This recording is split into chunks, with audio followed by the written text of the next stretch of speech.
Class பெருக்க சொல்கிறது, துடைக்க சொல்கிறது, இந்த மாதிரி வேலைலாம் என் பையன் செஞ்சுன்னு இருந்தான். இந்த மாதிரி நான் செய்ய மாட்டேன் மிஸ், எங்கள் அம்மா அடிக்கிறாங்க, நீ செஞ்சு தான் ஆகணும்டா, இந்த கிளாஸில் இருந்தாலும் படிக்கிறீங்க, செய்யுங்க அந்த வேலையை. அதுலேருந்து என் பையனை மட்டம் தட்டி கீழே உட்கார வைக்கிறது.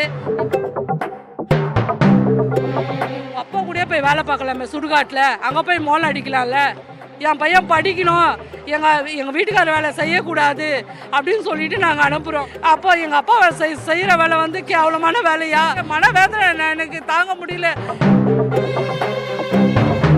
அவனுக்கு மார்க் போய்டும், அவங்க பையனை இங்கே வச்சுருந்தா அவன் படிக்க தெரியாது, அவனுக்கு ஒன்றுமே தெரியல, தண்டம் அது அப்படி இப்படின்னு அவனை வந்து மட்டமாக பேசுறது, ஜாதியை பற்றி பேசுறது. எனக்கு எச்எம் மாற்றுறது தப்பு சார், மிஸ்ஸை மாற்றுறது கரெக்டு, எச்எம் மாற்றக்கூடாது. 12 வரைக்கும் படிக்கணும். அது யார் இருந்தால் தான் எச்எம் மட்டும், இந்த எச்எம் மாலதி மேடம் இருந்தால் மட்டும்தான் இது நடக்கும்.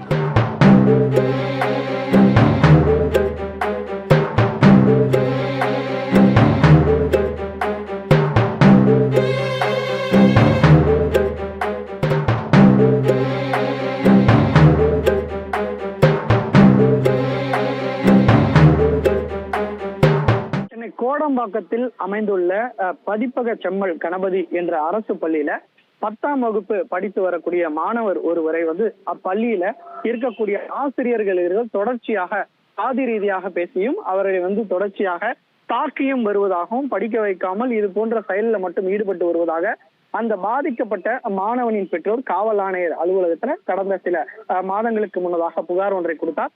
இந்த புகாரின் பேர்ல 2 ஆசிரியர்கள் மீதும் SC/ST வன்கொடுமை தடுப்பு சட்டம் உள்ளிட்ட பிரிவின் கீழே கோடம்பாக்கம் போலீசார் வழக்கு பதிவு செய்த இந்த நிலையில இது தொடர்பாக பள்ளி கல்வித்துறையும் அந்த பள்ளியில வந்து விசாரணை மேற்கொண்டு இதுல சம்பந்தப்பட்ட அந்த மீனாட்சி மற்றும் ஸ்ரீனிவாசன் ஆகிய 2 ஆசிரியர்களையும் பணியிட மாற்றம் செய்த நிலையில இன்று தலைமை ஆசிரியர் மாலதியும் வந்து பணியிட மாற்றம் செய்ததாக கூறப்படுகிறது.